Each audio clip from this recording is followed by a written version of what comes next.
name is Meyer. I can see this is just like a Gallagher show. Front couple rows are clear. I'm not going to splash it with watermelon. It's okay. So get the other people who come in later to fill it in. But thank you for showing up. Really glad to have everyone come out today. We've got a great show for you. I'm going to introduce Sean Orenstein from Kistler, Tiffany in a few minutes. But before I do that, I want to give a couple of thank yous. First, yesterday, this is an encore event from yesterday. We did this over at Kistler Tiffany, and the Kistler Tiffany team, between yesterday's event and facilitating today, were just incredible. So thank you to I see Maria Peterson in the back, who runs HR. Of course, Sean Orenstein, CEO. If you were at yesterday's event, today there are bags out there. Yesterday's bags were full of cash.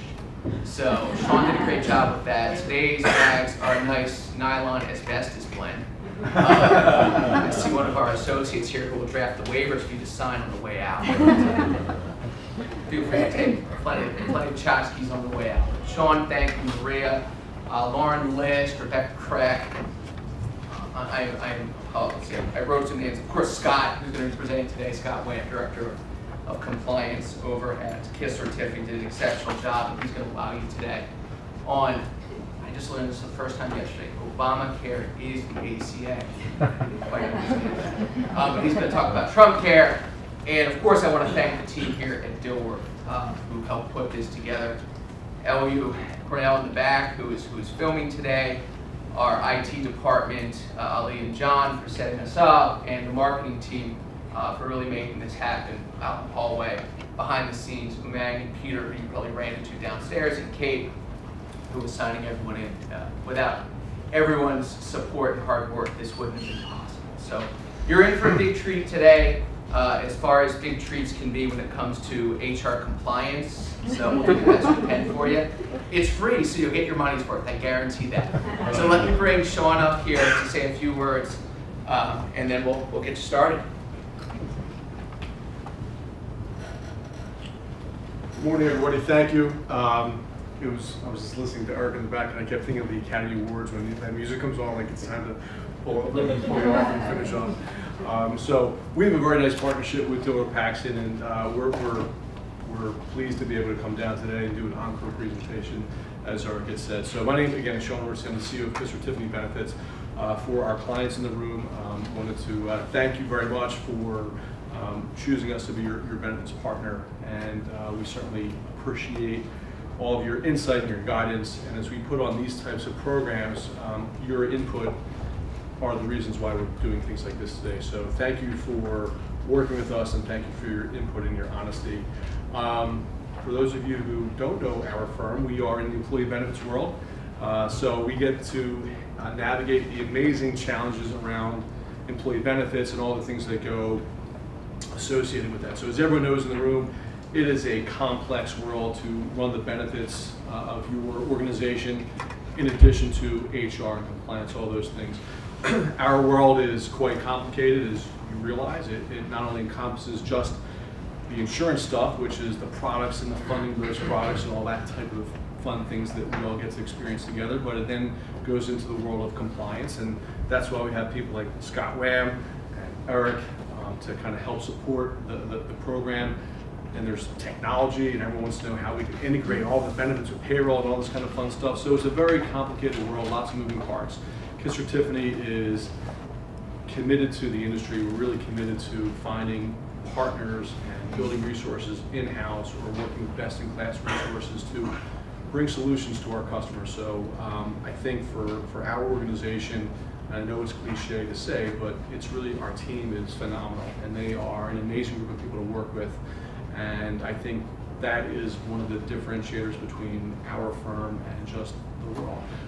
But you know, from Scott to the head of our customer service team, to our HR team, to our account exec team, to our producers and consultants, they really are wonderful people, very committed to just doing the best they can for our clients, and we work really hard at it. So if there's an opportunity to talk to you at some point, we'd love to, and we appreciate it. I wanted to introduce Scott Wham, who is Director of Compliance Services at Kistler Tiffany Benefits. So He is a recovering attorney, so let's not go too hard on him today. But he joined our firm over 4 years ago, right in the height of when the Affordable Care Act was going into law and being enacted for the first time. And there was so much that an employer has to deal with related to the Affordable Care Act. And Scott will spend endless amounts of time with our clients, spend endless amounts of time with our internal team, training our organization, and he has a lot of great partners that will help support him. But our job in that area is to keep you informed, how to allow you to help you run your business more efficiently and manage the craziness related to the law, whether it's with President Obama, President Trump. There's so many changes going on. So in addition to that, obviously there's ERISA and all those other fun things that Eric and his team gets involved with. So he's here to provide support to our clients. In addition to being a recovering attorney, he is also a phenomenal musician, and he's a singer in a rock and roll band. He's a great musician. So as I said yesterday, if this whole world collapses and we go to some kind of national healthcare system and we're all out of jobs, Scotty will be up on the stage playing music, and I'll be introducing him and telling jokes and all that kind of good stuff. But today we're going to spend about 20 minutes talking to you about what's happening with the Affordable Care Act in the new world, and how does that impact your business. And then Scott's going to introduce Eric. And again, thanks for the time today, and we appreciate everyone's support. So thank you. Yeah, good morning, everyone. So my name is Scott Wham, and I have the enviable task of spending my life tracking healthcare reform. People love getting cornered by me at parties. I specialize in the one area of the law that you can't talk about in this company anymore. What I'm going to do today, where am I pointing this way? Coming over here.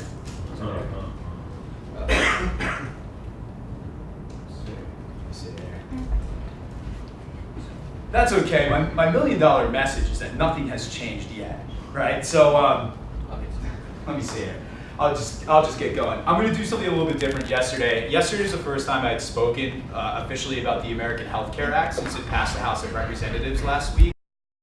There's a lot of noise out in the media about what this law means and a success and when's it going to be implemented, when's it going to become the law of the land. And I think that there's one thing for you to walk away with today is that nothing has changed yet, and the law that passed the House of Representatives is highly unlikely to be the law that makes it to the president's desk if we ever get to that point, okay? If it even gets through the Senate. And I'll explain why. What I learned yesterday giving this presentation for the first time is that 20 minutes really isn't enough to lay an appropriate foundation to go into all the substantive provisions that are included in the American Health Care Act. I walked away yesterday saying, you know what's a much more interesting discussion is what the hell is going on in Washington, D.C. And why am I saying what I'm saying right now, that the act that passed last week is highly unlikely to be the law that would make it to the president's desk and would ultimately repeal parts of the Affordable Care Act. One thing to understand before I start the conversation is the process that we're dealing with right now is a process called reconciliation. And reconciliation is a tool that's available to Congress that allows them to pass laws through the Senate, bills through the Senate, with only 51 senatorial votes. Usually, if it's not a reconciliation bill, you'd want to try to get 60 votes in the Senate to overcome a filibuster, to overcome the opposition party filibustering a law. But when you pass a reconciliation bill, you only need 51 votes in the Senate. What this means is the bill is going to be limited in its scope. So when Donald Trump or whomever walks out and says this bill repeals the Affordable Care Act, it doesn't. It repeals tax provisions of the Affordable Care Act. It attempts to repeal tax provisions of the Affordable Care Act, and it attempts to repeal subsidy provisions of the Affordable Care Act. When you're involved with reconciliation, your bill has to be narrowly tailored in scope so as not to include any extraneous provisions that do not impact taxes and subsidies that are paid out and collected by the federal government. Does that make sense to everyone? So provisions that would fall outside of a reconciliation bill are like keeping your kid on your plan till they're 26. That's not a provision of the Affordable Care Act that directly impacts tax revenue of the federal government and subsidy payouts of the federal government. Another provision that we argue falls outside the scope of reconciliation is the pre-existing condition exclusion provision, or the essential health benefits provision of the Affordable Care Act that requires 10 buckets of what you would consider to be pretty no-brainer services to be included into a health plan. But what happened, and why do I say the law that passed last week through the House of Representatives is unlikely to be the law? A couple high-level bullet points. The law seeks to eliminate the individual mandate penalty liability. So everyone in the room right now, we're all subject to the individual mandate. We have to have health insurance throughout the year. If we don't, we're assessed an excise tax penalty that is the greater of, I think right now, $700 or 2.5% of your household income, capped at the national average cost of a bronze level plan. How many times do you think I've said that sentence? Right? It eliminates the employer shared responsibility penalty liability if it were signed into law. Now this is important for people in the room who have 50 or more employees, full-time employees, including full-time equivalents during the preceding calendar year. You're subject to the employer mandate, meaning you have to offer benefits to your full-time employees working 30 hours a week or more, or potentially risk penalty liability. This reconciliation bill would seek to eliminate the penalty liability associated with those provisions. But it can't eliminate those provisions in their entirety because that would fall outside of reconciliation. So it would be a provision without implications. You would still be technically required to track hours and make sure you're offering benefits to your full-time employees. However, there would be no penalty liability if you did not. Reconciliation, though, cannot repeal the IRS reporting requirement, 1094C, 1095C, which, among other things, is there to marshal the employer mandate. How many of you have gone through that reporting requirement? 1094C, bless your heart. That was my life for the past year and a half, was helping clients navigate that reporting requirement. That reporting requirement would stay even if the mandate's repealed, and that reporting requirement has its own penalty liability. That reporting requirement, if you fail to report, would have its own penalty liability. I point this last one out because this is important when this bill goes to the Senate, which is it repeals Planned Parenthood funding, and that's all I'm going to say. Right? I'm not opening up a discussion about whether this is a good idea or not, but it's important to understand because there are moderate Republicans in the Senate who are concerned that if they vote for this bill, they'll lose their seat in 2018. So these are some major provisions. There are a lot more provisions in this bill that impact the individual marketplace, which is where this entire healthcare reform discussion is really focusing on. It's those individuals who are not offered employer-sponsored coverage, or they're not sponsored by Medicare or TRICARE or some other government program. It's really focusing on reforms in the individual market. So there's not a ton in this bill that would impact an employer-sponsored plan. What's the problem with the AHCA? If you remember, back in late February, the American Health Care Act was scheduled for a vote, and then Paul Ryan pulled it at the last second because he didn't have the votes, right? One of the major reasons Paul Ryan pulled that bill is the Congressional Budget Office killed it in the scoring process. It said it was unfunded, underfunded, and that it would ultimately, over the next 15 years, next 10 years, result in 52 million people without insurance. Right now, we're roughly at 28 million, okay? So it would nearly double the number of people who do not have health insurance. That's a big deal. Politically, that's a big deal. And Eric made the joke earlier. Why is this a big deal politically? I spend one day a month at least down in Washington, D.C., meeting with our representatives and senators in Pennsylvania, New Jersey, and Delaware to talk about this law and make sure they don't trip over themselves, okay? And that they fully understand the implications of what they're discussing. The message we've been taking to them since 2014 is people do not understand this law, but they know they like some provisions. They know they like the fact that they can't be medically underwritten for pre-existing conditions anymore. In some states that signed on to the Medicaid expansion, people who qualify for Medicaid, without really realizing that that's a result of the Affordable Care Act, are happy they have Medicaid. It's a bipartisan issue. And based on polling, red states seem to be the states that understand this law the least. And that's a fact. So if you go and gut this law, and you end up with 52 million people without insurance, there will be serious political consequences if you go that route. So Eric made the joke about people not understanding that Obamacare and the Affordable Care Act are the same thing. That's a fact. 30% of Americans do not understand that they're the same law. So politically, how do you gauge the popularity of the law if you know that a large section of the population doesn't fully understand what the law does? Now, I'm not saying the Affordable Care Act is all good. By no way am I saying that. It can be improved many times over. But for people who are qualifying for health insurance with pre-existing conditions or Medicaid, it is a relatively popular law. They might just not know that the Affordable Care Act is the reason. So this is why the bill got pulled. This is why the bill got pulled. They didn't have the votes, and it got a really bad score from the Congressional Budget Office.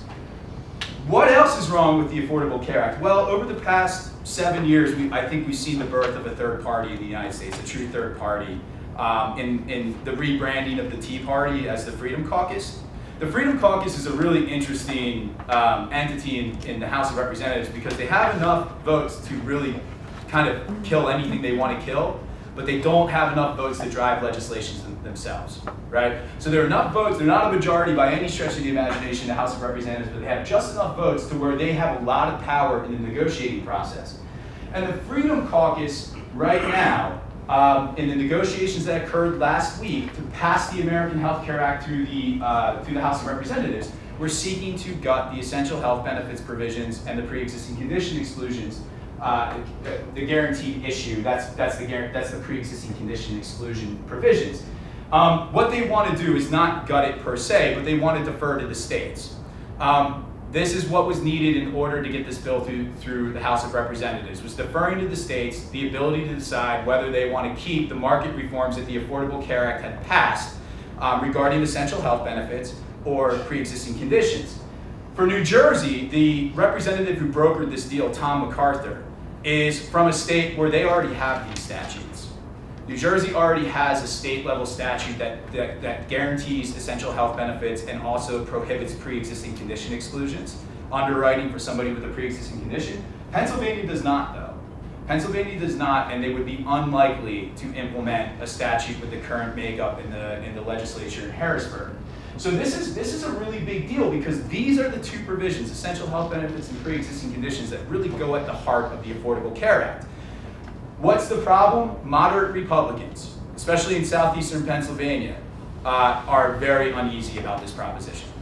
Ryan Costello, Pat Meehan, Fitzpatrick, Boyle, Dent, they all voted against this act in Pennsylvania. I would tag them coming from somewhat purple districts, not red or blue, but somewhere in between. They all voted against this because they're concerned that if this becomes a law of the land, Pennsylvania isn't going to pass a statute that would guarantee essential health benefits and medical underwriting for pre-existing conditions, so they're a little concerned. What's the other problem with this negotiation is when this gets to the Senate parliamentarian and Senate leadership are going to have to take a good, hard, long look at whether these provisions fall inside the ambit of reconciliation. There are many senators who do not believe you can go after essential health benefits and pre-existing condition exclusions in the context of a reconciliation bill because it does not directly impact tax revenue and subsidies from the federal government. Paul Ryan argues pretty bluntly that he believes that this falls outside the ambit of reconciliation, and it's called the Berg rule. Senator Berg was the one who came up with this rule.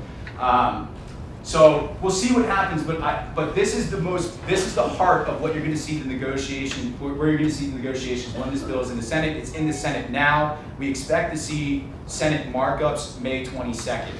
And the Senate kind of came out and said after this bill was passed, hey, that was kind of a cute effort. We're going to write our own bill now, right? So we'll see what the Senate comes up with.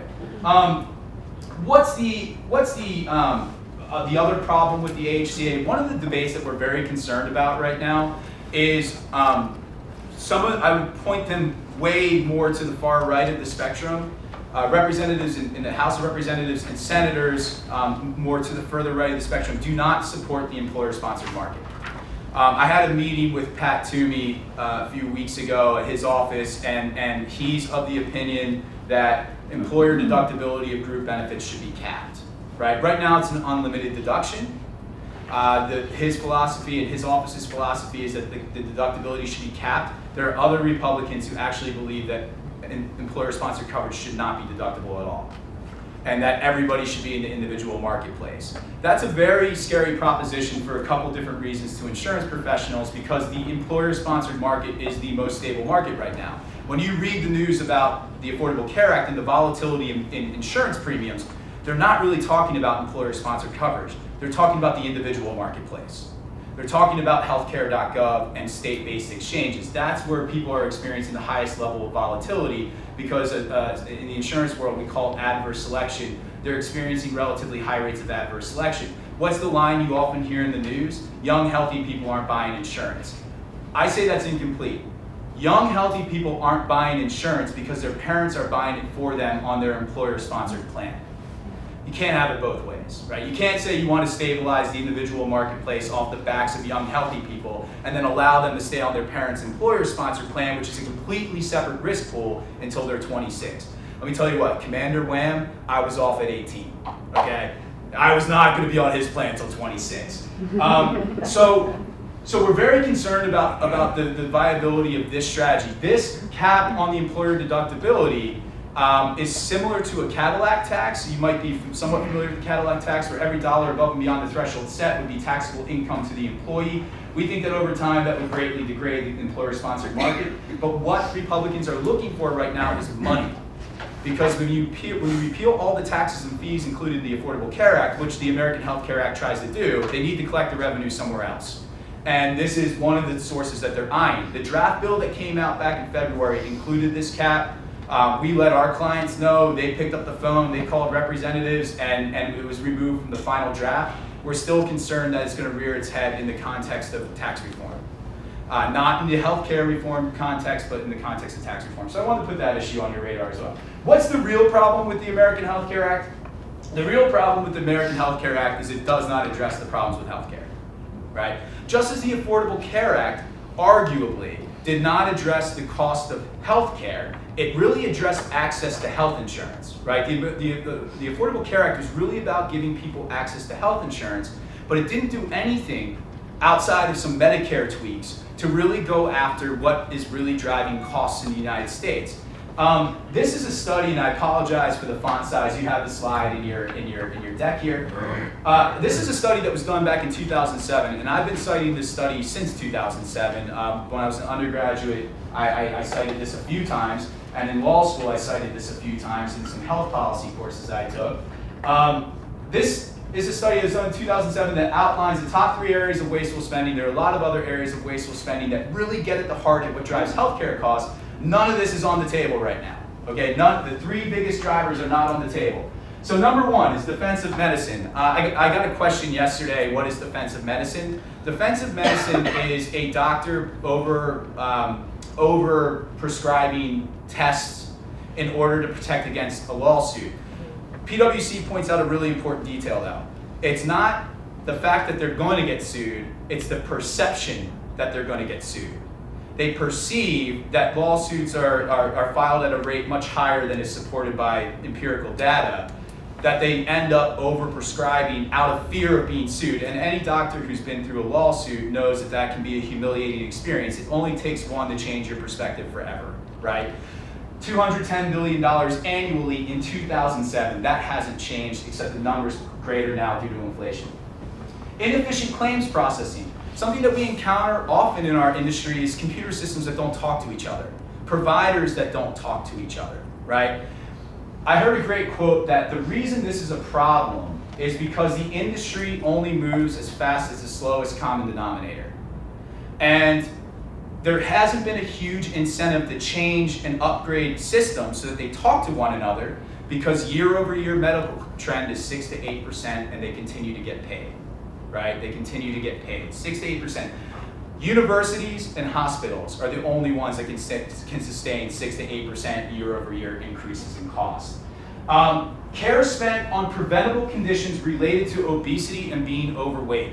This is the source this is the new smoking. Right? This is what's going to overtake smoking, are chronic conditions that are related to lifestyle, such as being overweight and obesity. Of course, there are situations where that is not a lifestyle-based condition, but there are certainly many people who incur high claims costs due to lifestyle choices. $200 billion annually. Nothing in the Affordable Care Act or the American Health Care Act even remotely gets at these true drivers of healthcare costs. The Affordable Care Act does implement wellness credits that employers can sponsor, but in the individual market where the claims experience is most volatile, there's no incentive at all. There's no incentive at all. So we're not terribly convinced that the true healthcare reform debate is occurring in DC. So the epiphany I've had over the past few months is I had a lot of meetings with clients where they're waiting for the federal government to deliver them a negative renewal on their health plan. And that's not going to happen. Nothing that's happening in DC right now is going to result in you experiencing meaningful savings with your group health plan. Because we're not addressing the true cost drivers in the law. It's really just, it's removing a few taxes that probably represent 4% of your renewal. I think we're all looking for much bigger returns in a sustainable employer-sponsored health plan. So my feeling right now is forget about the federal government and focus on your group and what your group's claims experience, how your group is running. And what I outlined here is the medical loss ratio. I could talk all day about the medical loss ratio, but essentially what this says is carriers are required to pay out between 80 and 85% in claims. They get to keep the remainder for profit and administrative costs. If you are not addressing your claims, right, that 80% to 85%, which is the vast majority of cost drivers with your health plan, you're really only negotiating renewals against that 15%. And carriers are very stingy when they negotiate that 15% because those are their administrative costs. Now, sometimes you get a point here, a point there, and a concession out of that 15%, but really we want our employers to focus on the 80% to 85% of what's actually driving increases in health plan renewals. So what are the conversations we're having today outside of the context of healthcare reform and outside of the context of the federal government and state governments? We're really talking about how can employers manage their microcosm of claims experience through embracing a few novel strategies that have developed over the year. Even in the small employer market, under 50 market, we're seeing a lot of employers start to take a look at self-funding. And we have a lot of different strategies to implement a self-funded health plan. Prior to these novel solutions developing, it was really only employers that had, say, 300 or more employees who were interested in self-funding, taking on the risk themselves, and trying to benefit off the size of their group. Now that's spreading down market. It's spreading down market because if you're in a small group, fully insured product, you're rated against the community. You're issued a policy and a renewal that's not based on your claims experience, it's based on the claims experience of the entire book of business in your region. So you might have the healthiest group on the face of the planet, and you're getting punished for the health of the community. Self-funding allows you to get out of that community and take a look at what's actually going on in your plan. That's starting to catch fire even in the small group market. We're talking about cost shifting between the employer and the employee with high deductible health plans, health reimbursement arrangements, gap products to cover specific illness, HSAs, getting employees to take a little bit more risk in their cost burden relative to the employer's cost. That's becoming the norm in our industry. When you embrace a change like that, now that the discussion moves to how do we help employees navigate provider pricing? How do we help an employee navigate find where the cheapest MRI machine is? Or understand the difference between an urgent care and an emergency room? To try to limit their out-of-pocket exposures up until they hit their out-of-pocket maximum. Of course, cancer happens, of course, very serious illnesses happen that you can't prevent. You want to go to the best doctor possible. But hey, if I need an MRI, I want to go to Jimmy's Chicken Wire and MRI machine in the Northeast, right? Like that's where I want to go get my MRI done. There might be $1,000 difference between going there and an MRI machine in Conshohocken. So providing employees tools to make responsible decisions. The last point here is wellness, wellness, wellness, wellness, wellness, wellness, wellness. Wellness is a great discussion and a great policy for employers for a couple different reasons. If you go self-funded and you take on the claims risk yourself, wellness is an organic conversation to have to partner with that type of plan. You want your employees to be as healthy as humanly possible and implement incentives in order to help them do so. The other thing too is this is a little bit of a softer return. I know people who are younger than me that fall into that millennial generation like to think that their employers actually care about them. And one of the best ways you can show that you care about an employee is that you care about their health. And you give them the space to be healthy at work. And that's something that we spend a lot of time talking about with our clients when we start talking about these new strategies. More things are developing. It's always the case that we're moving. Now it's not going to get simpler. It's probably going to be more and more product offerings as we move into later 2017, 2018. But these are the things we're focusing on now that kind of take the government out of the discussion, and you really focus on the experience of your group. With that said, thank you all so much for having me this morning. And I'm about to introduce Eric. And I saw Eric yesterday, and I'm so happy I get to go before him. Eric, and I've sat through many presentations on the netherworld of FMLA and ADA overlap. And yesterday's presentation was by far the best one I've ever seen on this topic. Everybody got a lot out of it. Eric is, he likes to call himself the nerdy attorney who can save the world, at least in the context of employment law. Based on his presentation yesterday, I would tend to agree with that assessment. He's nationally recognized. You can see in his bio, he's been published in a lot of awesome publications. He is certainly an authority in the employment law space. And I'm so happy that we have a partnership with Eric, and I look forward to sending him a lot of business. And Eric, thanks a lot. Thank you. Yeah, thank you. To your Seinfeld. Okay. No worries. All right, gang. So I've been portrayed as the nerdy scientist. That's cool. That's fine. I'll start it off apropos of that. In a world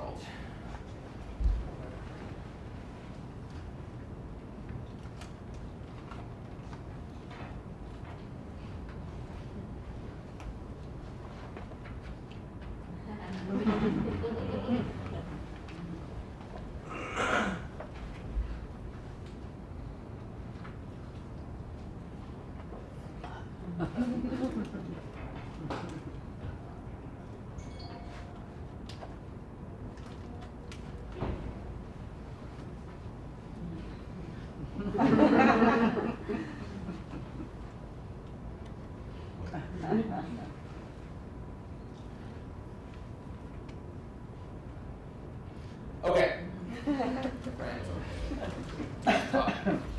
Thank you everyone for coming out to try to, unfortunately I couldn't time this out with any change in the statute, like a potential change in the statute like Scott did. Unfortunately, fortunately, I don't want to be dismissive of anyone in the room. FMLA and ADA aren't going away anytime soon. And FMLA and ADA aren't exactly the clearest statutes in the world, especially when it comes to how much leave can our employees take, how much time off can they have. But we'll see if we can muddle through it today and get you some answers. Of course, what I'm talking about is legal. There's advice, but it's not legal advice. I don't know how that works, but it's not. All right, so here's how we're going to do it today. We're going to start basic. We're going to crawl before we can walk. We're going to do FMLA ADA basics, not this pumpkin spice latte basic, but the actual basics. We're going to do FMLA ADA interplay with a little PDA, not this. PDA stands for the Pregnancy Discrimination Act. And then, all right, folks, we can be a little snarky, a little cynical. Blink twice. If someone has come to you and said, I'm too stressed, I'm anxious, depressed, my doctor has diagnosed me because of work. Okay, I see a lot of blinking. Yes, yeah, we've been there. It's like that. It's kind of like that. Yeah, it's like that. So we'll work through those issues too. And to put a more positive, less flippant light on it, but still it's a serious topic, we'll talk about the ADA and mental health issues and how to accommodate that and how much time off people can take because of mental health issues. Also under the Family Medical Leave Act as well. We got some questions yesterday about drugs and alcohol. We can talk a little bit about that as well. Just with I'm mindful I want to get everyone out of here as close to 10:30 as possible. But if people have questions, we'll let when you're on your fourth follow-up question, you actually can hear the eyes rolling around in everyone else's head, then we'll start to move on. But I'll stay around at the end too so that I can address questions then. All right? So let's start it off with a very realistic hypothetical. On the next episode of Keeping Up with the Kardashians, Kim, Khloe, Kourtney, and Kris plan to open a bake shop called That's How the Cookie Crumbles. And they're doing some cost cutting, pearl clutching, and they've gone outside the box. They've decided to hire someone as their HR director who might be a little bit inexperienced in the HR game, but I think he's got enough cred that he can help out the Kardashians. Here he is Kanye. Yeah, Kanye West. Stand up and I'm telling you, I am Warhol. I am the #1 most impactful Oh, what happened? Oh, it's okay. Well, they cut him off anyway. artist of our generation. I am Shakespeare in the flesh. Walt Disney, Nike, Google. Now, who's going to be the Medici family and stand up and let me create movies? So, I mean, he's he's that too, but maybe he's overqualified. I don't know. He's better than Google and Nike and all that stuff. So, he might need a little help from us. So, we've got to work up to it ourselves. Let's help Kanye in his HR director role at That's How the Cookie Crumbles, because he's going to have some questions about, first off, on ADA FMLA eligibility, just the basics, all right? So, let's help him out. First off, That's How the Cookie Crumbles. What happened? How do they become an eligible employer, covered employer, under the Family Medical Leave Act? What's the rule? People can shout it out, or I can shout it out myself. It's okay. It's 50 or more employees. 75 miles. That's okay. We'll get to that in a second. But 50 or more employees. Don't let that discourage you from shouting it out later on. All right. 50 or more employees in 20 or more calendar weeks in the current year or the preceding year, okay, for private businesses. Public employers are going to be covered. Schools, universities are going to automatically be covered. All right, now the eligible employees. Heard something about a mile radius, right? So to be an eligible employee, you've got to work at a location that has 50 or more employees within 75 miles. So if you work at some, I don't know, like super huge company, Walmart outpost, where there's only 5 employees in the hinterlands, while the rest of your coworkers in New York City and Philadelphia are going to be covered, you out there will not be eligible to take FMLA if you don't work with 50 or more employees within 75 miles. But what else? You can't just, it's not just numerosity, there's more to it, right? You've got to have worked for an employer for 12 months. It doesn't have to be 12 consecutive months, as I'll show you in another very realistic hypothetical shortly. And also you have to have worked 1,250 hours in the 12-month period leading up to the time when you start your Family Medical Leave Act leave. The leave entitlement, it is 12 weeks of leave in a 12-month period. You don't have to take it all at once, but when people do take it all at once, you know, you miss them in the workplace, but from the HR pulling out your hair standpoint, block leave, pretty easy to administer, right? What's the other one that's not so easy to administer? Intermittent leave. Intermittent leave. We'll talk a little bit more about that in a bit, but that's no one's best friend other than the lawyers, of course. But for HR, intermittent leave can be, that you can lose sleep over that. And a serious health condition. Either you yourself have to have a serious health condition. A serious health condition either involves, it always involves an incapacity, an illness, and what are the other I's? Illness, incapacity, impairment. It's one of those with an overnight stay, usually in a hospital, or a hospice, or some sort of medical facility, or some period of continuing treatment with a doctor, usually 3 or more days with continuing treatment with a doctor. But we'll talk a little bit more about that. It's all in your handouts. I'm just going to buzz through it in the interest of time. You can also take time off under the FMLA to care for a loved one with a serious health condition. Unfortunately, not every loved one. It's a parent or a child. Usually, always, I should say. Sometimes it can be a sibling, but often not. But usually, it's time off to care for a parent or a child with a serious health condition. Also, pregnant. That in and of itself is a serious health condition, but afterwards, bonding with the child. Mom or dad can take time off. Also, for adoption purposes, you can take time off. So here is, again, here talking about the serious health condition. Let's talk a little bit, because we talked a little bit about pregnancy. Let's weave in this law called the Pregnancy Discrimination Act and overlay that on top of the Family Medical Leave Act. Pregnancy is covered under the Family Medical Leave Act. It is a serious health condition. Requires continuing care. Pregnancy is not a disability. There could be pregnancy-related conditions that are disabling, that qualify as a disability under the Americans with Disabilities Act. Some examples would be high blood pressure, gestational diabetes, postpartum depression. So there are ADA issues that are woven into the Pregnancy Discrimination Act. But the Act itself, well, it's a little bit unclear what the Act really requires employers to do anymore. The EEOC's position was basically a most favored nations provision.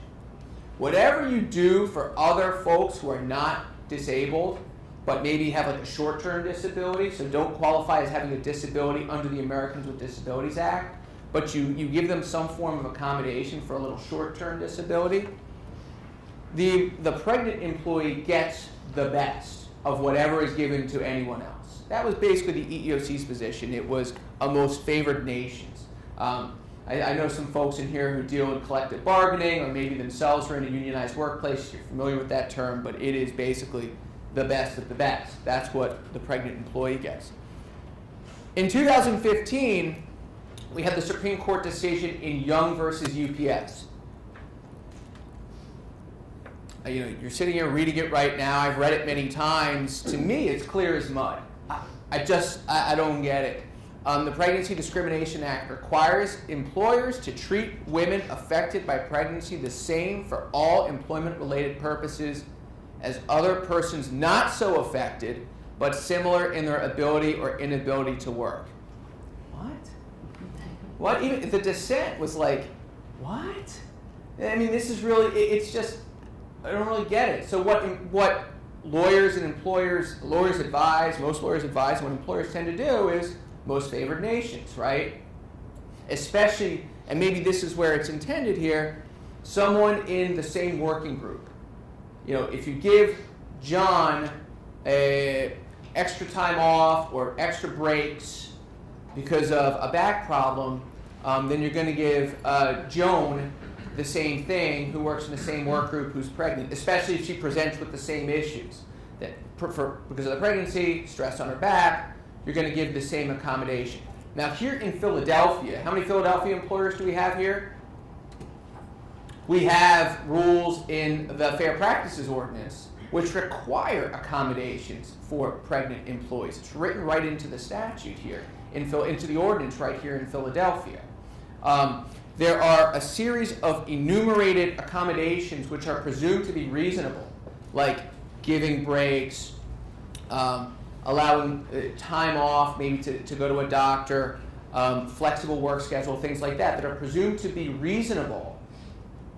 And it's the employer's burden to show that one of these accommodations would create an undue hardship.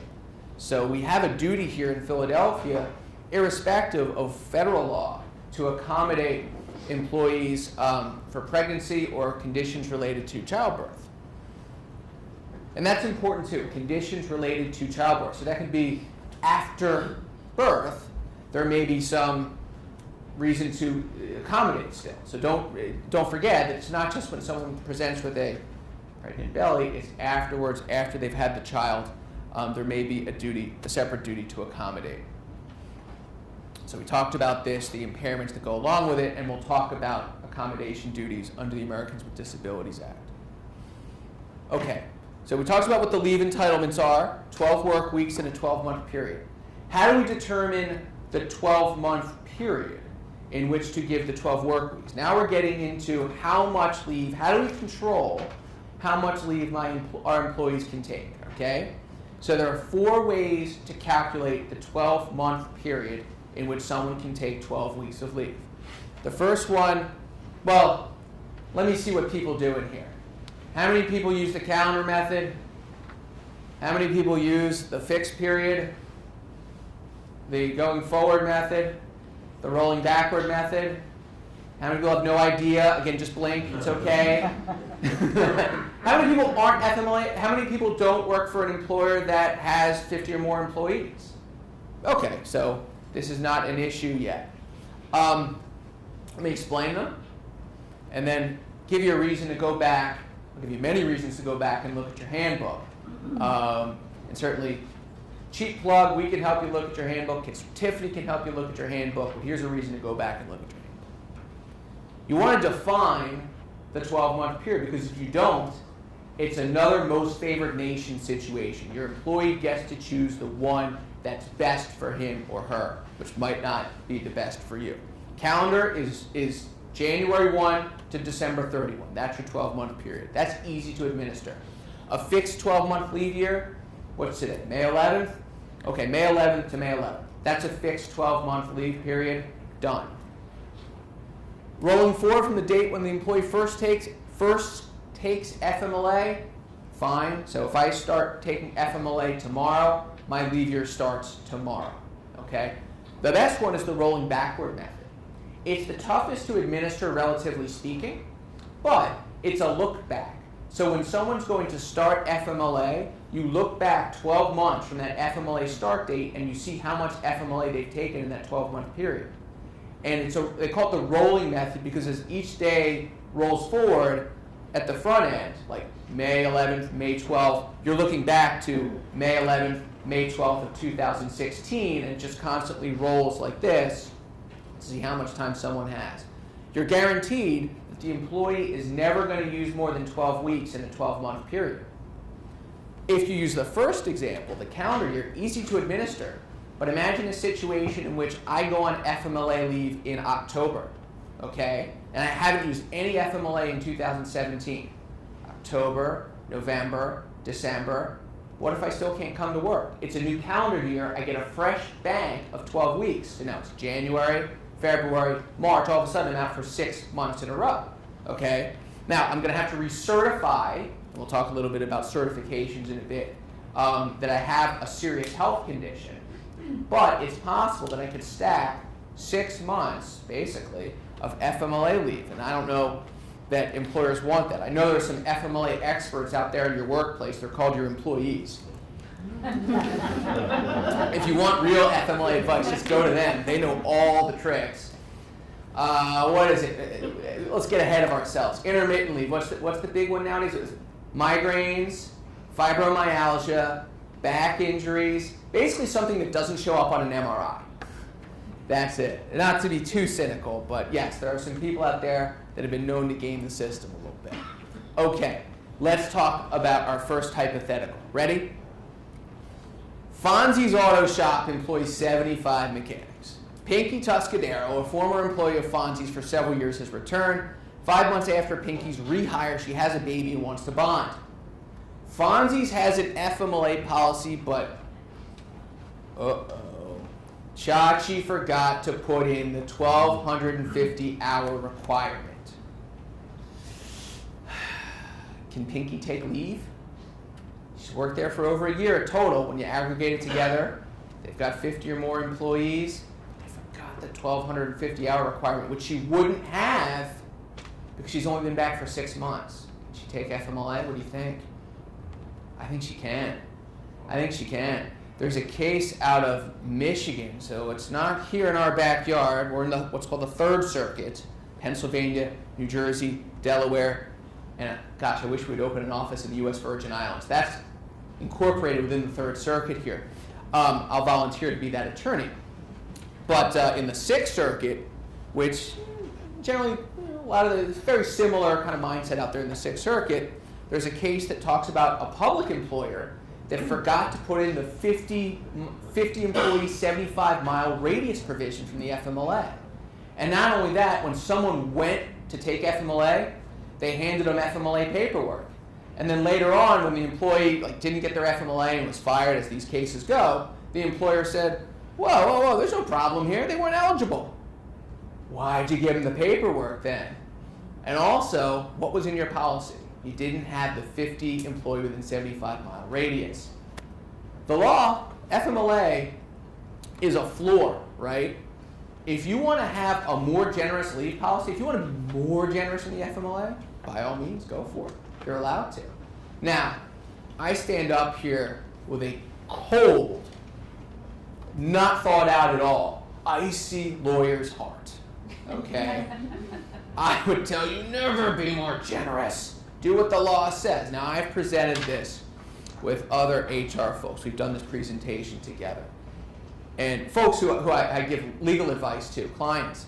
And when I get to this point and I talk about what the law provides, sometimes my co-presenter looks at me and says, come on, Eric, have a heart.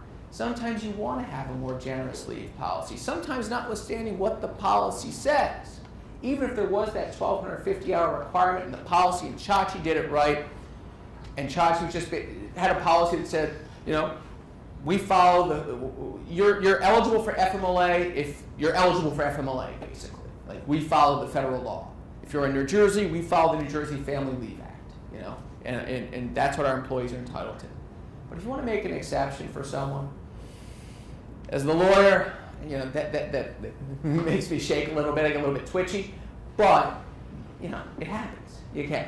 So if you want to give Pinky Tuscadero time off because you're just a nice employer and you're a great place to work, go for it. Go for it. All right. Here's another one. This is one of those polarizing hypotheticals because it has little jokes embedded in here which I think divide the room between generations, and then maybe more so than that are a pretty good indicator of how funny I think I am, but I'm really not. Okay, so controversy strikes in season 7 of The Walking Dead. No spoilers here, folks, right? Walker's mauled Daryl Dixon, and the showrunners replace him with his other brother, Daryl. Nothing, right? Nothing. That's a Newhart reference. So I was hoping some people, bless you, at least I got some reaction. If you go on YouTube, maybe classic TV or something, that's a Newhart reference. An HR director in the pre-apocalyptic Atlanta. People are like, oh my God, Daryl's dead? They haven't gotten past that. No, Daryl's not dead. Don't worry about it. Daryl II, who was on the cusp of obtaining his SHRM CP before the whole zombie thing, is keen on snuffing out zombies and intermittent FMLA leave abuse. Help him, won't you? What is the minimum? Now we're into intermittent FMLA world, folks. Ready? Let's see how good you guys are. Controlling leave, right? What is the minimum increment of time in which you can track an employee's intermittent FMLA leave? What's the minimum? Half hour. I heard a half hour. Whatever smallest increment your time control or payroll department lists because Gold star for that one, right there. Whatever the smallest increment it is that your payroll department tracks other forms of leave. So, lawyers, we bill in 6-minute increments. If we track time in 6-minute increments, 6-minute increments for FMLA. Now, if you don't track time, or you don't have a good mechanism, it's an hour. Hour is the default, but if you track time in smaller increments, then you track FMLA, intermittent FMLA in smaller increments. Intermittent FMLA is just like it sounds, right? You can either take it in a block or you can take it in little small increments. And we know those FMLA certifications that we get back, more on that in a second, from employers that say, John has a serious health condition, they describe what it is, you're satisfied that it's a serious health condition, it's going to flare up at unknown times with an unknown frequency, and I'm not sure when it's going to end. So, yeah, you're entitled to drill down a little bit more on that, but intermittent leave can be tough. So what's one way that we can control leave? I hate to make this sound so draconian, but ways in which we can just, have some rules in place when someone's taking intermittent leave. Follow your usual and customary call-out procedures. So hopefully you have those in your handbook. If someone is required, each day, if someone's not going to come to work, they're required to call out or notify you somehow. Someone who's taking intermittent leave, especially when the leave is going to be, the timing is unknown, they've got to follow your call-out procedures. If they don't, you charge them attendance points, or you assess them as you would in your handbook. You're not excused necessarily from using the call-out procedures if you're on FMLA. Now, if you're taking a block of 12 weeks, you don't have to call out every day saying, not coming in today, boss. Yeah, we know that. We know that. We'll see you in 12 weeks. But if it's intermittent leave, they have to follow usual and customary call-out procedures. Okay. Controlling leave. How much leave can my employees take? Well, can they take leave in the first place? That's the question. Does someone have to come to you and say, hey boss, I need FMLA for my serious health condition? Is that what they need to do? Heck no. No, they just have to say enough that you're on notice that what they're asking for is really FMLA. So what's the takeaway here? Train your supervisors and managers to recognize a request for FMLA when the letters FMLA aren't used. So, for example, someone presents and they're just starting to show and they say, hey, I'm pregnant, I'm due in 5 months. FMLA paperwork? That's it. Oh, congratulations. Here's some FMLA paperwork. We're here. What can we do for you? Here's some paperwork. If you need to take FMLA, fill that out. Give it back to us. Someone presents with a bad back. I'm going to be having surgery on my back in 60 days. Oh, I'm sorry to hear about that. What can we do to help? In addition, here's some FMLA paperwork. Go ahead and fill that out so you can take FMLA leave. All right? Now,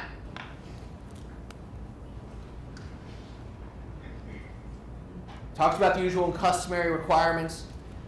If you know that leave is going to be more than 30 days out, if it's foreseeable, you got to give 30 days notice as the employee. If they don't, you can hold up the leave. Now, again, this is the line of icy cold lawyer heart, putting human back in human resources. I see some cynical faces out there. I know you guys have icy cold hearts too. We're like one.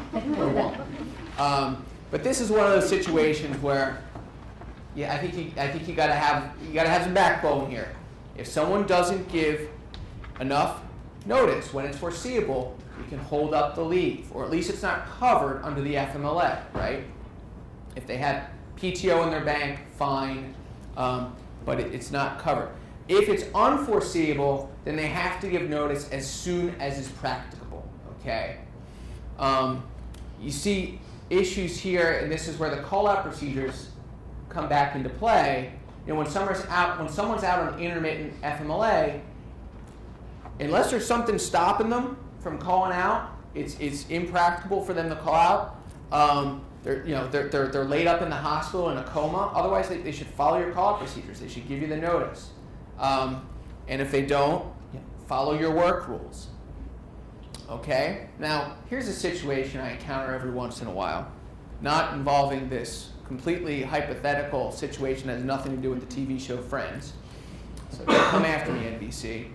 Morning Perk, that should have been, I guess, P-U-R-K to try and distinguish this, has undergone an incredible expansion. It's the only single location coffee shop in Manhattan with over 50 employees.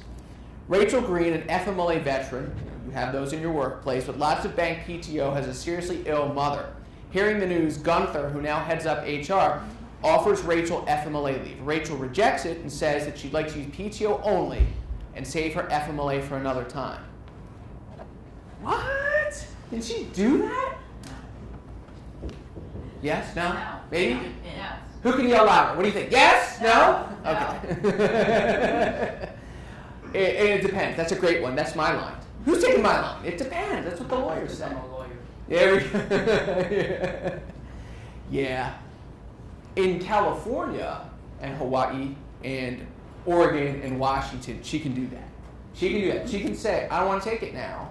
The Ninth Circuit has said, if you don't want to take it, you want to bank it, you just want to use PTO if you have it available to you, more power to you. But the grass isn't always greener when you do that. Why?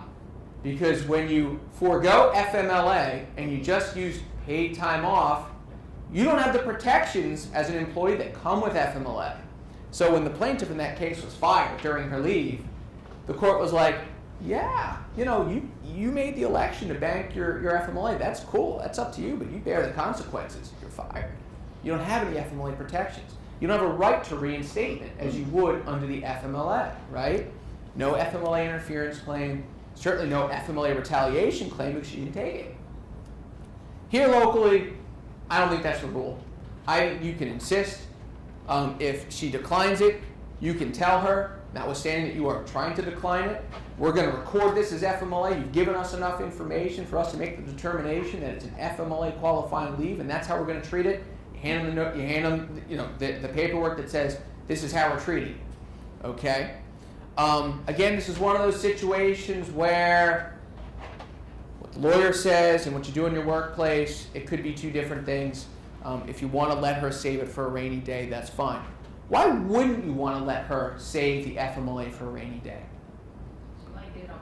Exactly. Because you have the ability as the employer, and the employee has this option too, to run FMLA, which is unpaid leave, concurrently at the same time as paid time off. So if Rachel were taking 4 weeks off to care for mom and she's got 12 weeks of FMLA and she banks the FMLA for later, she could conceivably take 16 weeks off. If you run it concurrently, it's only 12 weeks. Because those 4 weeks of PTO run concurrently, and then she'll have 8 weeks left of FMLA with no paid time off available to her. Makes sense? All right, here's another realistic one. Over at the Springfield Nuclear Power Plant, we got Homer Simpson, who read about FMLA on a Duff beer label. He hands Waylon Smithers an FMLA certification. Translation, it's a bar napkin describing bonus eruptus, a terrible disorder where the skeleton tries to leap out of the mouth and escape the body. It's written in Salmon Bay pink lipstick and signed by Dr. Nick Riviera. Is this FMLA certification? Wait for it. Excellent. Does the Springfield Nuclear Power, I don't even know they have an HR department, but do they have to accept this? I'm sure Mr. Burns would be like, you're fired. Do they have to accept it? Heck no. No, what they can do is they can insist upon a complete certification. So what is this FMLA certification thing? Well, there's really no magic to it. It's available on the Department of Labor's website. They have a form all ready for you. You don't have to use it, okay? But it's what most employers use. You get the form, you hand it to the employee with the original FMLA paperwork, with the notice, say, here, get this filled out. They take it to their doctor, they bring it back within 15 days. It's at the employee's expense to get it filled out. And I know that stinks, because it's more and more expensive now to go to a doctor to get this stuff filled out. But that's what the law says. You get the FMLA paperwork back, you look at it, and you can't read it, there are questions, answers missing. You give it back to them in writing, and you say you got 7 days to get this thing completed, so that it is if it's insufficient or illegible, you can't understand it, give it to them so you can get it back so that you can make a determination whether someone has a qualifying condition under the FMLA, whether they're eligible to take FMLA. That's enough information that you need. If you get the certification back and you're really questioning the validity of it. You saw Homer doing jumping jack, and that's really unrealistic. But you saw your employee doing jumping jacks out in the hallway right before they gave you the certification because they have a bad back. Okay, or one of the coworkers saw them on Facebook posting pictures the other weekend about them speedboating in Mexico holding 2 beers. I mean, that doesn't really jive with this certification that says bad back. You can go for a second opinion. You can send them to your own doctor, not someone who's on your payroll, but your choice of doctor to get a second opinion. And you can also technically do a third opinion. So here's the certification stuff. Again, it's all in your materials. Let's seg into one other hypothetical for now. Better call real employment lawyer. Gustavo Fring is concerned that some of his LPH employees are abusing intermittent FMLA leave. Yeah, that's his biggest concern. They think it's the Friday and Monday Leave Act. I'll show them. He's so funny. Friday and Monday Leave Act. Why didn't I think of that one? Tell me, anyone here never heard that one before?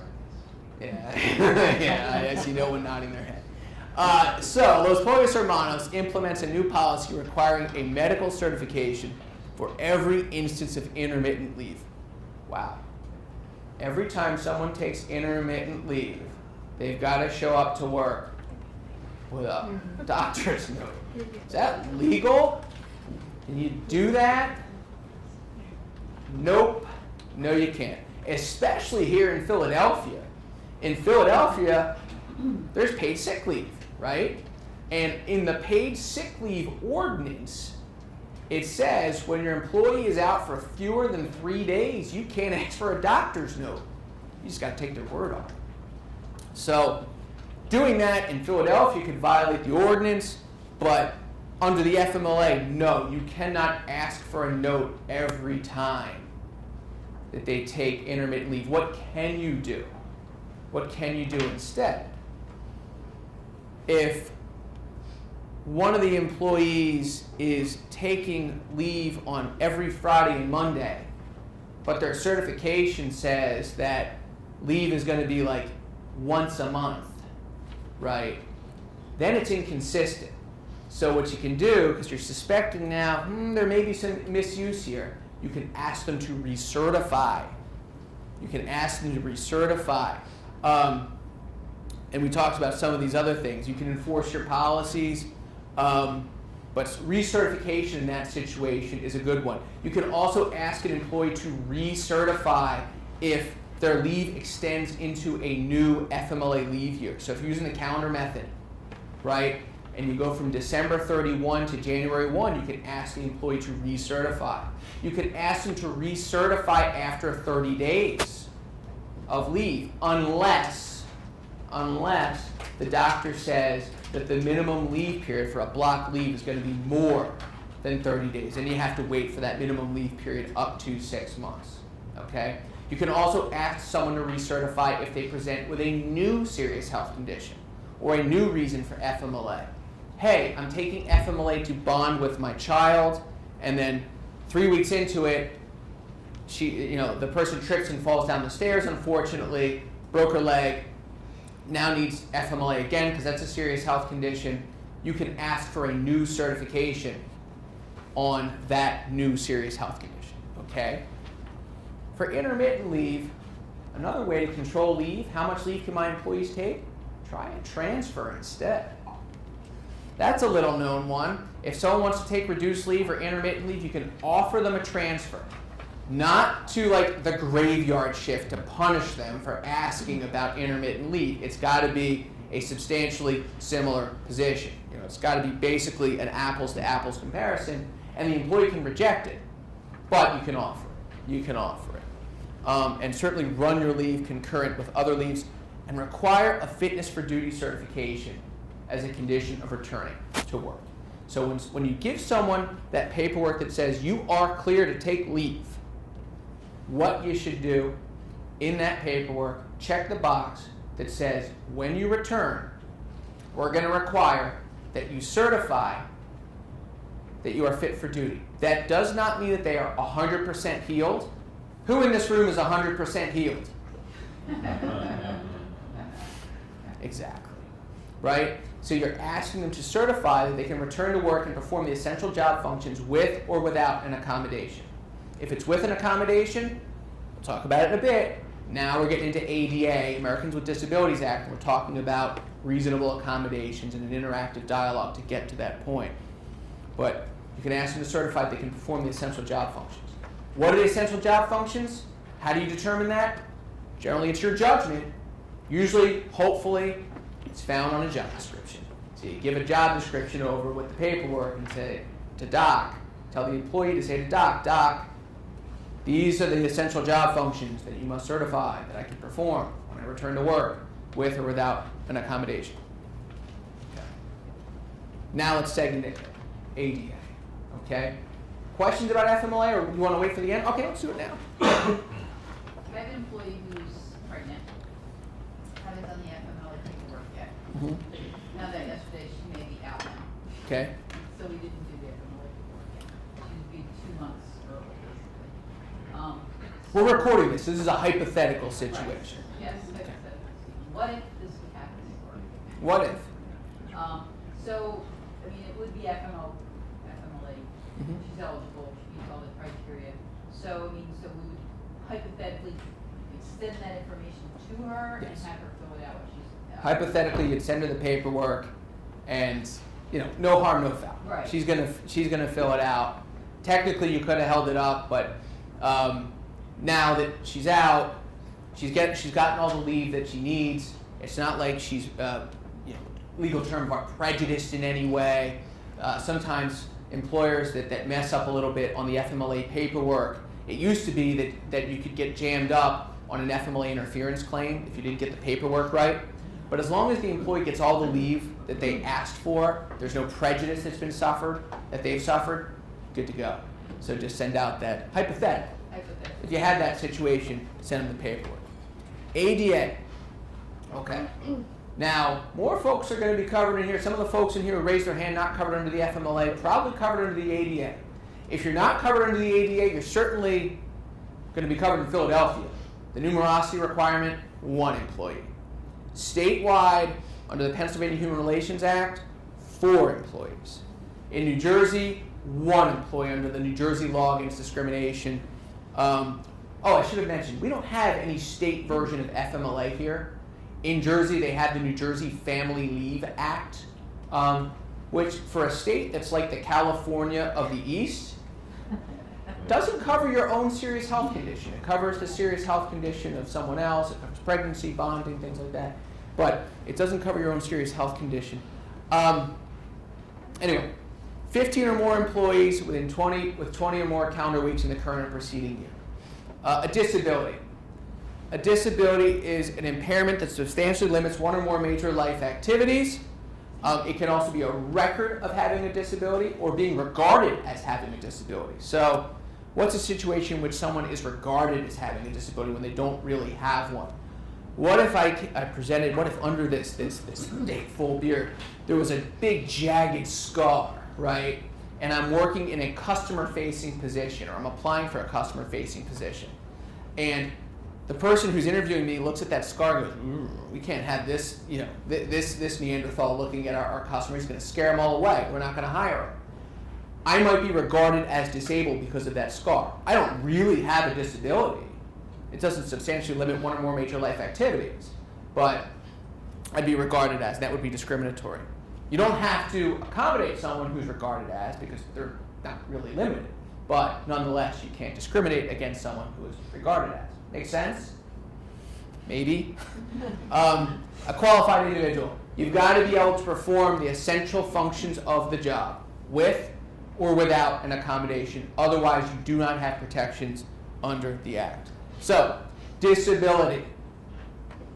It used to be really tough for the employee to establish that they have a disability. It was like that. They had to get on, they had to really wiggle and maneuver and that kind of stuff. Now, in 2009, the ADA Amendments Act went into effect, January 1, 2009, and it changed how a disability is defined. It's a lot easier now to have a disability under the Act. It's kind of like this. That person has a disability, okay? So the focus now, when we're having discussions with our employees, this accommodation thing, is not, are you disabled? I ask, is anyone here 100% healed? No. Does everyone in here probably have some sort of a disability? Maybe. That's not the focus. Yes, if you want, you are entitled to medical paperwork to substantiate that someone has a disability. But that's not the hill on which you want to plant your flag and defend. Okay? You'll probably lose that battle, more likely than not. Really, it's can the employee perform the essential functions? We're focused on accommodations. Accommodations. Get used to saying these 5 words if you don't already. How can we help you? How can we help you? How can we help you? 5 words, yes. How can we help you? There's nothing about that says, oh, poor thing, you have a disability. Let's do what we can. You can use that at any time, right? Someone is having trouble at work. You've noticed performance issues. Pull them aside. I see you've had performance issues. Here's what they are. How can we help you? That's not suggestive of a disability. You're not starting some sort of interactive dialogue. But how can we help you could evoke, the reason I've been struggling at work, and I've it's hard for me to say, but I'm an alcoholic and I've been treating, and it's been a tough time for me. And I never come to work drunk, but just know that I've been going to AA, and it takes its toll. And now you can have a discussion about how can we help you. What time what time are your AA classes? Well, they're at 5 o'clock or 5:30, and my shift ends at 5, and I have to rush there, and it's just draining. Well, maybe we can adjust someone's work schedule. Instead of 9 to 5, it could be 8:30 to 4:30, so that this person has more time to get to AA. Alcoholism is covered under the Americans with Disabilities Act. The person can take leave to treat under Family Medical Leave Act. It's a serious health condition.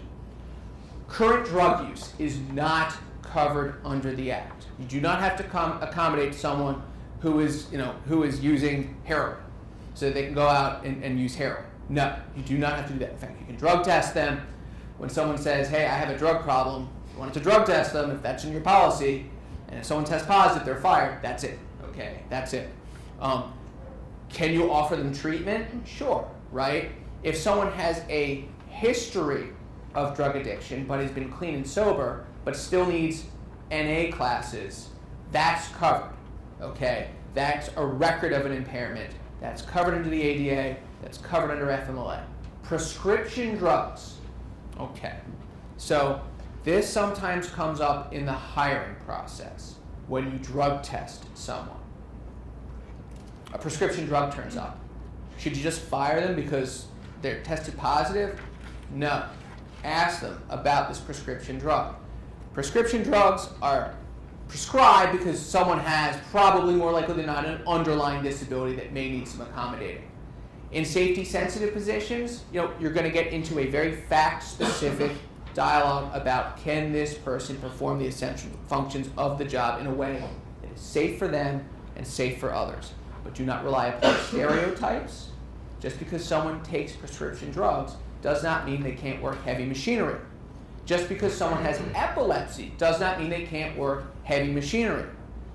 Just because, as one employer just found out, they're getting sued by the EEOC, someone showed up for an over-the-road trucking job, and they were an amputee. And according to the EEOC, the employer said, whoa, we're not offering you the job, you're an amputee. Well, if they had actually talked to the person, they would have found out, according to the EEOC, that this person has a stellar history of over-the-road trucking, okay? There's a case out of Michigan called Keith versus County of Oakland involving a deaf lifeguard where the same type thing happened. Someone applied to be a lifeguard, and the County of Oakland's doctor examined him and said, whoa, wait a minute, you can't work here, you're deaf. Well, if they had done a more thorough, fulsome analysis, they would have found out that a deaf lifeguard could actually be an exceptional lifeguard. In fact, we learned in that case through an expert that the lifeguard with the most career saves is deaf. Okay? Because unlike what you see on Baywatch, unlike what I see on Baywatch, I haven't watched in a while. Might go see the movie. The Rock's in it. So. when you're in the water, you're not yelling, "Help me, Mitch! Help me, CJ!" I'm giving too much away. You've got water in your lungs, right? You're flailing. So when one sense shuts down, the other ones are heightened, right? So in that case, there was evidence that the deaf lifeguard could really do the job. So don't use stereotypes. How do you determine whether someone can perform essential job functions? Well, you got to know what the essential job functions are. Basically, mostly it comes down to your judgment. Your judgment, but memorialize that. A best practice is memorialize that in a written job description. How can you convey that to employees? Show them the job description. How can you get them to sign off on it? Have them sign off on the job description. Maybe it's your annual performance review. Hey, doing a great job this year. Just want to let you know, here's the job description. Sign it. That way there's no issue about what the essential job functions are, okay? ADA accommodations. So, of which leave, the bottom one, is one of them, okay? If someone, the duty to accommodate comes up when someone presents with a disability. Again, they don't have to say the word disability, but they present with something that you deem, you understand to be a disability, and they request an accommodation. If someone presents with a if you see someone, this is a terrible example that I really should retire, but I just fall back on it. You hire someone as an assistant, an administrative assistant. Everything is great. They've been working for you for 6 months. One day, your administrative assistant, Mike, shows up and you notice, oh my God, you have no arms. What happened? You don't have to wait for Mike to say, I have a disability now. You can look at Mike and say, oh, is there anything we can do to help you? I see you have no arms today. Maybe some dragon speak dictation might work. You have a dialogue, okay? But usually it's the employee who presents to say, I could use some help. And then you talk about what can we do to help you. It's a back and forth. It's a good faith dialogue. Any millennials? I see one millennial in here. Sorry, we don't do this in emojis. We don't text each other. We have a face-to-face conversation. I know you do this. It's okay. And we have a face-to-face conversation. And it's a good faith dialogue. We talk through possible options. We get medical information, if that helps us. Narrowly tailored medical information. Not a full battery, not a full medical history, not a family medical history, but just enough information to discern what's the right accommodation. More often than not, the best thing to do is to just take the employee's choice and go with it. Now, if someone has a bad back and they ask for the ergonomic 6,000 chair that costs $6,000 and the Ergo 60 sitting right up here will do just as good, you can go with the 60. Ultimately, it's the employer's choice. But whatever you do to accommodate, it's got to work. It should be reasonable and it should work. So that's why going with what the employee wants is often the best. Because if it doesn't work, not to say gotcha, but it's like, well, we did what you asked of us. What more could we do for you? Okay? Undue hardship. I get all screwed up with the limbo example because of the bars, like the low bar, the high bar. It's tough. Without using bars, it is tough. I need a drink after this one, though. Well, this is tough. It's hard to show undue hardship. It's really hard to show undue hardship. It has to do with cost, mostly, and productivity.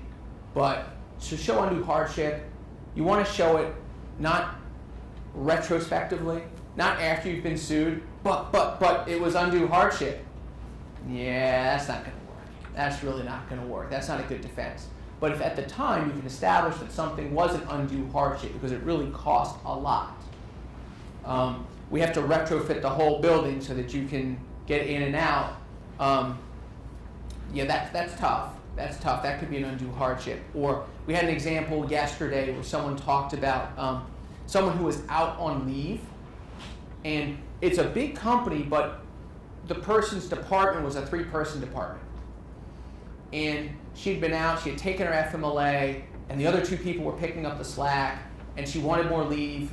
And you have 3 people, and then you have 2 doing the job of 3 people. That could create an undue hardship. That's a productivity issue. So those are some of the times that undue hardship can come up. So we have this interplay. 12 weeks under the FMLA, that's how much leave you can take. How much leave can you take under the ADA? Have you seen this one before? All right. Yeah, exactly. It depends, right? So here's an example. Woody, a bartender, had surgery for his bad back in January. He's supposed to be back slinging drinks in March. However, in mid-March, Woody submits a note from his doctor saying that he won't return until June. So FMLA over. We're assuming that Sam Malone had a big hiring spree, and all of a sudden Cheers has 50 or more employees and 20 or more calendar weeks in the current or preceding year. Fraser Crane submits the note. He's not returning to work for another couple of months. What should Cheers do? Well, it's a lot easier if they have a 6-month personal leave policy, right? Because they have set the floor there. How are you going to tell someone that they can't take leave for a serious health or for a bad back when you're going to let someone else who doesn't have a bad back take up to 6 months of personal leave? That's a clear-cut ADA failure to accommodate discrimination case. What if Woody is ready to come back, was supposed to be ready to come back in June, but then says, I need until August. And then August comes around, and the doc says, no, it's got to be November. What do? I wish I could give you an answer. There's an EEOC resource document on this. It's well-intentioned. I suggest that you read it, but if you're looking for finite answers about, like, this is how much leave someone can take, you're not going to find it. What they're going to tell you is what I'm going to tell you. It's based on the particular facts and circumstances, or, as we lawyers like to say, it depends. So what I can say is that when you do behave and act reasonably, when you do extend leaves, an extra 2 weeks here, an extra 3 weeks here, there reaches a point, you start to know it, when the ask is no longer reasonable, and you just cut it off. You have to cut it off. Hopefully you have employment practices liability insurance, in case you cut it off too soon, or at least you're perceived as cutting it off too soon. But if not, people understand, judges and juries understand that employers can behave reasonably too. And there comes a time where it's just too much, okay? These cases below, Nunez versus Walmart is a case involving Walmart, obviously. They had a 12-month leave policy, and they fired someone after 9 months. The court did not like that. Wham versus Kansas State University is a good case. Sad set of facts. It involves a college professor at Kansas State who had cancer, took 6 months off, asked for another 6 months. She was accommodated the first time, not accommodated the second time. The school said, look, we just can't. She sued, and then in an opinion from now Justice Gorsuch, he said, no. 6 months in that particular case is the cutoff, and then he gives a lot of pretty good sound bites about leave as an accommodation, how leave really, like, not really much of an accommodation, because we're supposed to be encouraging people to come to work. So he was the true cynic in that case, and now he sits up on the Supreme Court. So that's an interesting one to read, and maybe could be a sign of things to come if a case like that ever got up to the Supreme Court. Factors to consider in how much leave is reasonable, how much can they take. We've talked about these before. The amount and length of leave is obviously very important. What you're doing for other folks, that's an easy low-hanging fruit for a discrimination claim. If you're letting someone without a disability take more time off than you're letting someone with a disability take off, then that could be a problem unless you have a way to distinguish the two.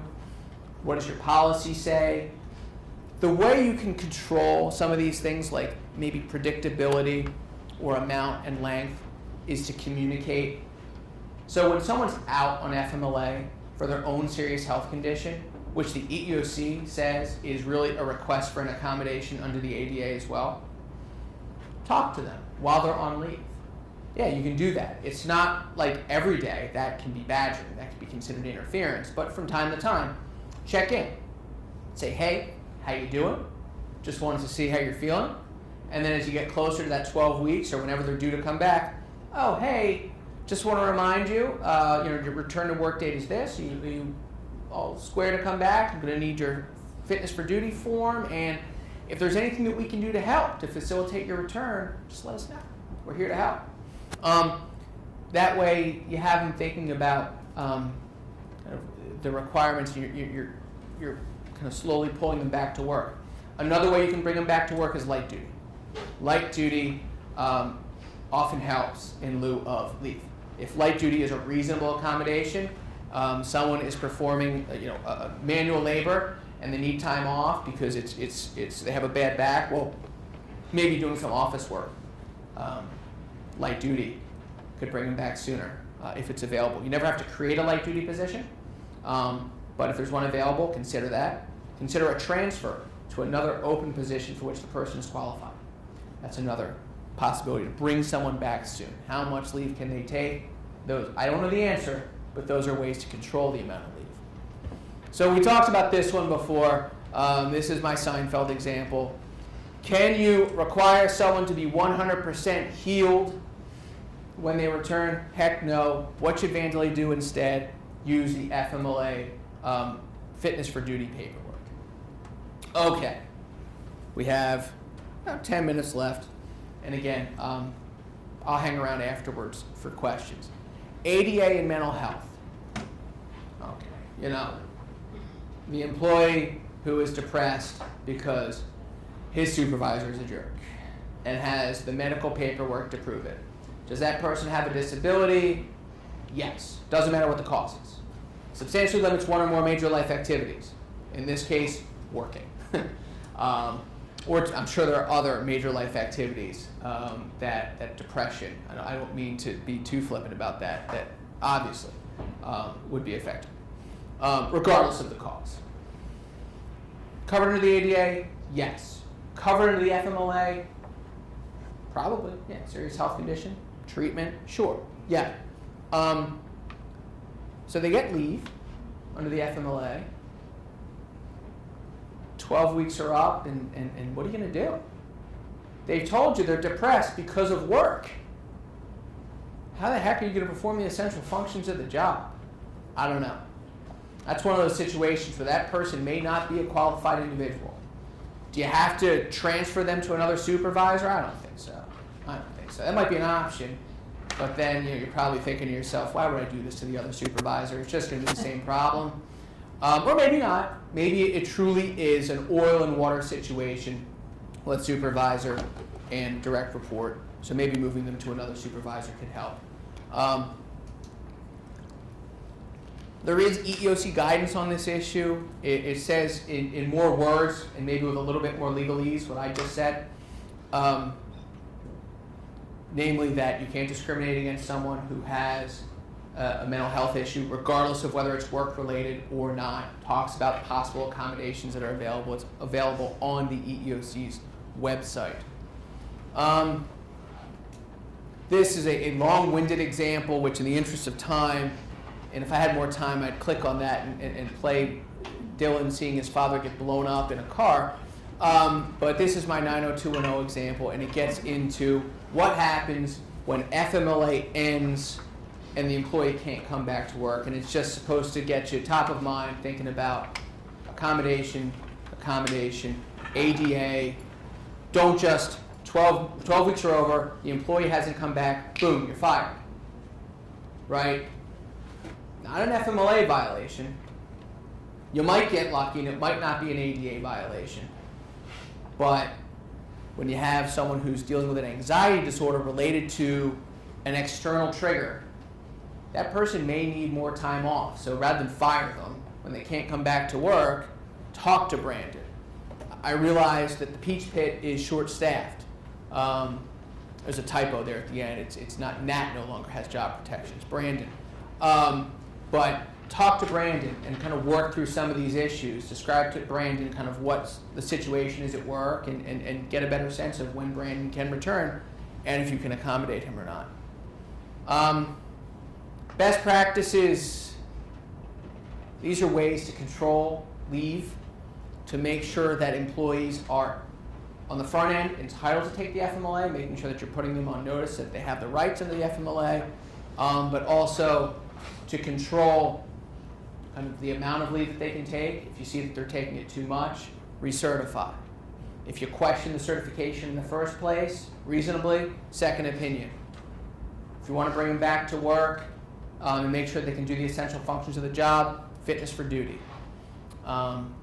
Require notice so that employees aren't missing work unless it's protected under the FMLA. Make sure they're giving you the right amount of notice. Have these policies in place, right? If you don't have an ADA accommodation policy, I do a lot of handbook updates. And one area where I see employers fall down a lot, they have the EEO policy, we're not going to discriminate.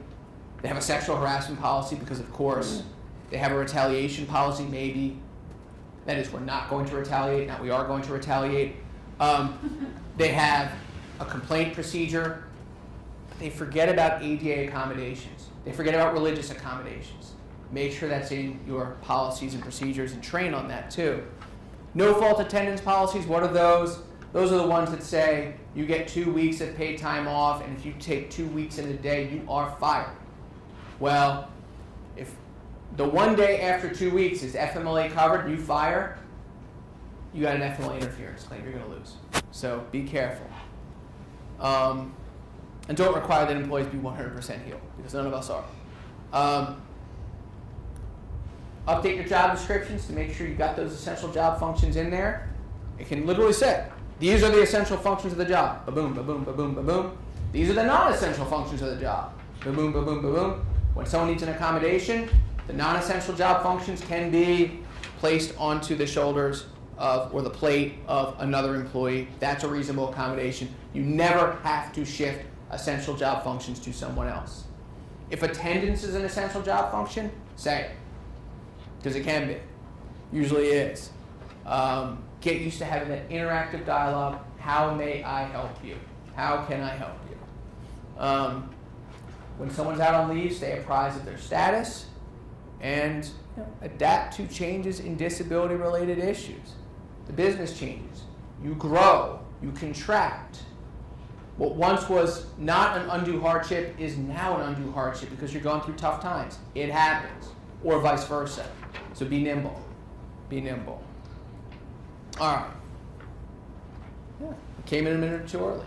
Why don't we do questions, if anyone has them, and if you don't want to ask your hypothetical question in front of everyone else, I'll hang up here, I'll turn off my mic, and we can give some, legal, non-legal advice. That's all I got for you. Thank you very much to Kistler, Tiffany, to the folks here at Dilworth for setting this up. I just, they did all the heavy work. I just came here. I'm like, Mr. Ed, you could have put peanut butter on my gums. That would have been fun. So, thank you, everyone. Thanks to you for coming out.